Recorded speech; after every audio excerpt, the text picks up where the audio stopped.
At one point in 2020, 4.4 billion people, more than half of the world's population, were under lockdown restrictions to stem the spread of COVID-19.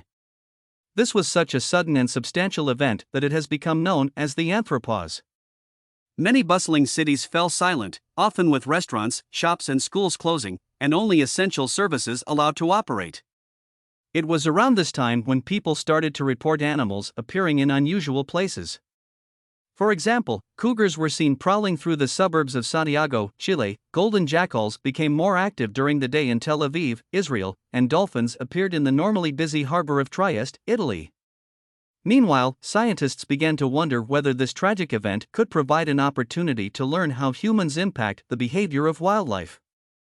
A group of animal movement researchers came together in 2020 and formed the COVID-19 Biologging Initiative, which I joined in 2021. The initiative includes researchers who were already studying animals before the pandemic and who were using biologging devices, such as GPS tags, to record animal movements. These devices, which use technology that you might find in a smartphone or watch, were still recording information while research teams were under lockdown. What animals did in lockdown? We were interested in finding out how animal movements might have changed when human activities were restricted. Were the animals really altering their behavior because human mobility had changed, or was it that people had more time to notice animals in these apparently unusual places? The initiative includes several projects tackling this question from different angles, with our first findings now published. My colleague Marley Tucker, an ecologist from Radboud University in the Netherlands, led an international team of 174 scientists who focused on studying whether the behavior of large land mammals changed during the pandemic. Our results are in the journal Science. By pooling data from over 2,300 individual tracked mammals, from 43 species including elephants, giraffes, bears, deer, and cougars, we were able to look at how their behavior and movement patterns changed during the lockdowns in 2020 compared to the same period 1 year earlier. Animal movements can be influenced both by human mobility, people and vehicles moving in the landscape, and the built environment. It is normally impossible to distinguish these two effects because they are closely matched with each other, but the lockdown provided a chance for us to do this. Exploring new areas. We found that mammals were 36% closer to roads during lockdown, and that their movement distances over 10 days were 73% longer during strict lockdowns compared to the same period 1 year earlier. It may be that mammals ventured closer to roads with reduced levels of traffic, while the absence of humans in the environment may have allowed them to explore new areas.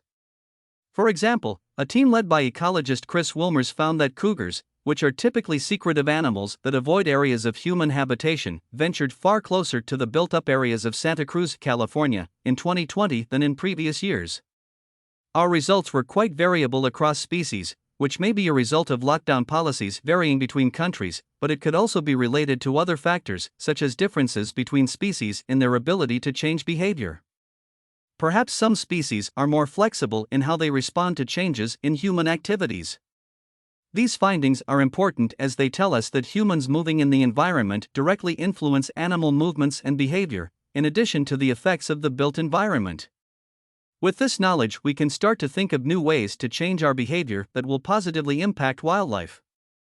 For example, we could adjust traffic flows in areas important for animal movement. In some national parks, you can only drive during the day to avoid disturbing animals at night.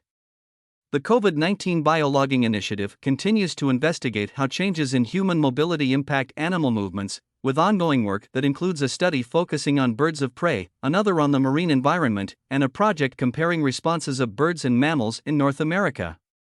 Some members of the team recently had the chance to meet in person for the first time at a workshop to discuss our projects, and it was so exciting to meet these people that I had only ever worked with online. Of course, humans moving around the landscape is only one of many impacts we have on wildlife. But the information gained from this research gives us the opportunity to think of new approaches to improve human-wildlife coexistence, and there is no time to lose.